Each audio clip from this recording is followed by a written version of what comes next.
I am Ferdinand Marcos, and I am the President of the Republic of the Philippines. I stand today on behalf of 110 million Filipinos. Hi everyone! Hello Universe! It's me again. Shoutout sa inyo mga kababayan. Hello sa mga Marcos Loyalist, supporters Filipino and OFW. Ayan, mayroon tayong upload videos, updates mga beswa. Sabi ko lagi, ito talaga ang Marcos administration. Talagang hindi nakakawala. Itong mga sindikato, ayan na naman mga bes. Logi negosyo. Logi negosyo na naman. Naku po, saludo rin naman talaga tayo sa ating mga autoridad. PDEA, PNP, NBI, PCG, BOC, ayan, EFP, lahat. So, dahil dito mga kababayan, para kompleto detalyado, basahin ko po sa inyo. Nako, antindi nito mga beswa, Sabi po dito mga bes, but before that, I would like to shout out to all the Marcos Loyalist supporters and Filipino OFW all over the world. Thank you guys for always supporting my channel, and of course, don't forget to like, hit the button bell para lagi kayong update sa aking mga upload videos, and follow me.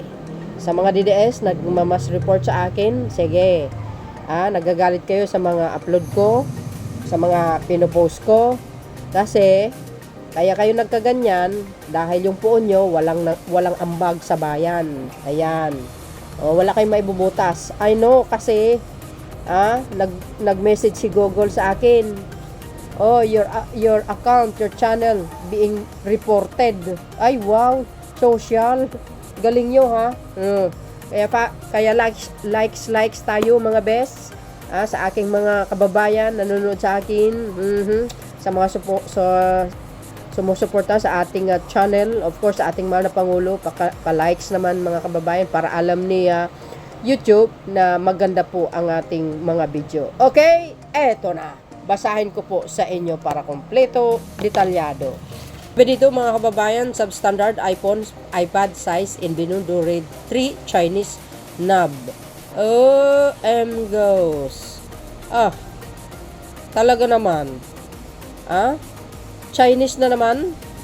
Talaga itong mga chikwa na ito, Ito ang mga ang puno ng mga kaguluhan sa mundo, published July 11, 2025. Ito guys, ay courtesy po ng ABS-CBN News. Okay?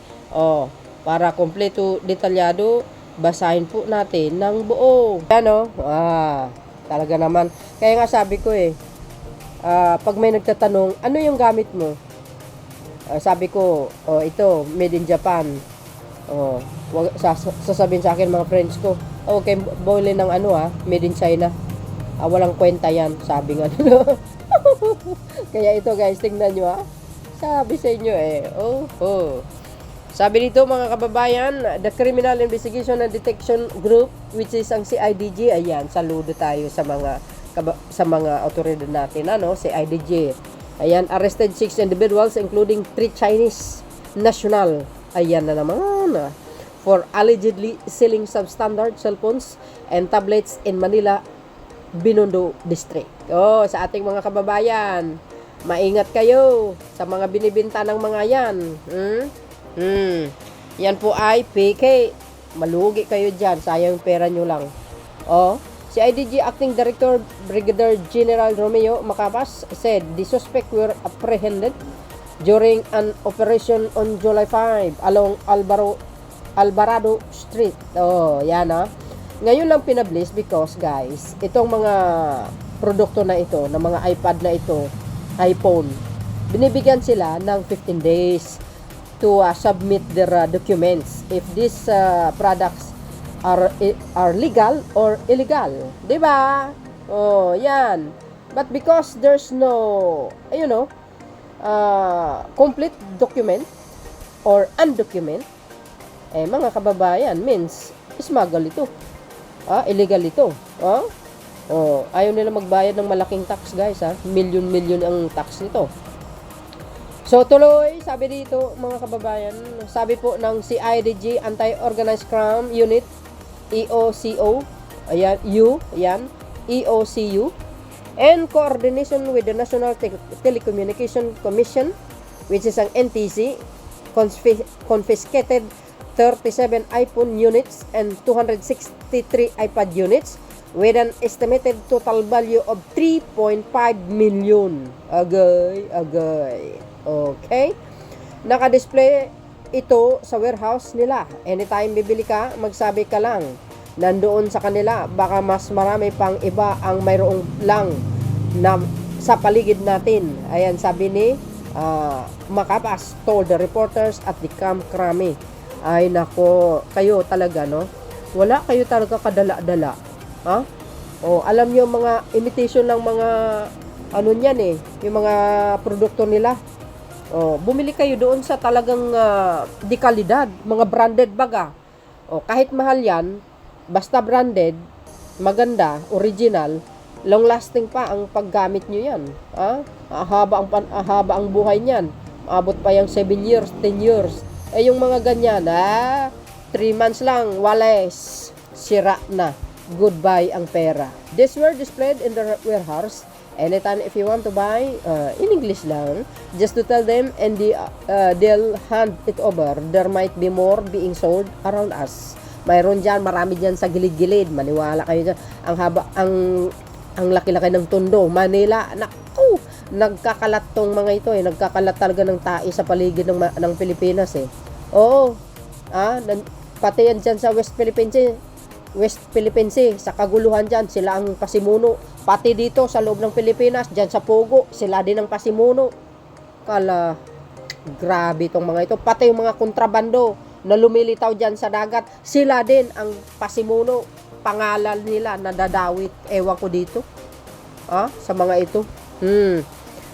Nadadamay pati mga Pilipino. O, tingnan nyo, yung balita natin na ito, may pinost ako sa community, mga kababayan. Oh, nasasangkot ang mga Pilipino nahuli sa Pakistan. Oh, kasama ang mga Chinese. You see? Ito naman mga ibang kapwa natin mga Pilipino, mga luko-luko din. Alam nila yung mga yan, ang mga trabaho nila, mga illegal na gawain, sumasama pa rin. Oh, ngayon nga kayo, bulok kayo dyan sa kulungan, dyan sa Pakistan. Pakistan ba yan? Oh, di ba may post ako dyan? Kung ako ang pagulo, hindi ko na sila ilabas. Babulok kayo dyan, oy. Oh, sabi po dito mga kababayan, Macapas said, the gadget, sabi dito mga beswa, were being sold at prices significantly lower than the original. Oh, siyempre. But lack clearance from the NTC and the Department of Trade and Industry. Oh, mga siraulo eh. Kala nila, si Judas pa ang nakapo sa palasyo. Pues, nagkamali kayo, Hindi, iba na ngayon.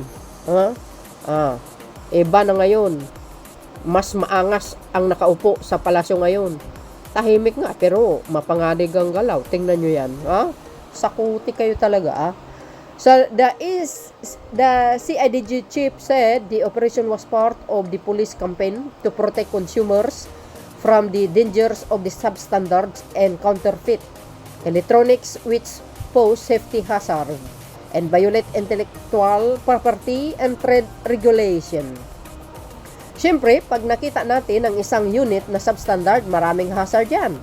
Yun, siyempre, sa health natin, sa safety natin, maraming issue yan. Sir, pag wala siya sa standard, he said, tama!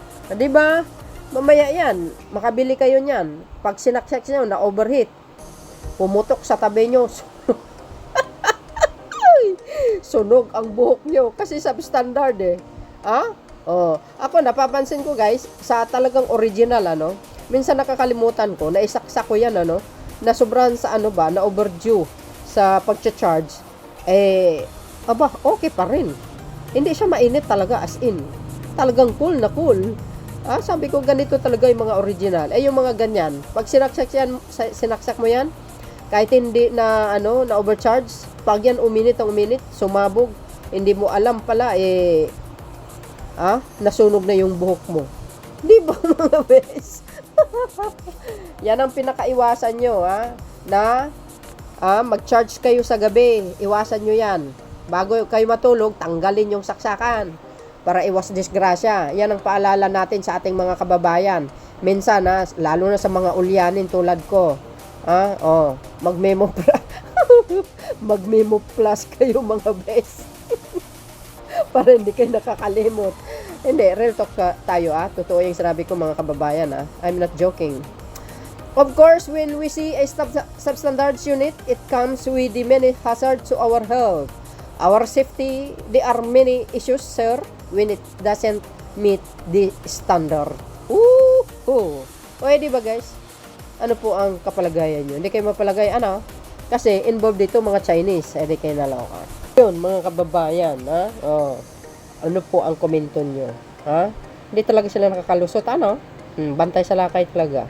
Bantay sarado ang Pilipinas sa ating mga otoridad. So yun mga kababayan, see you again on my next upload. Bye bye bye, yan babus. God bless Philippines.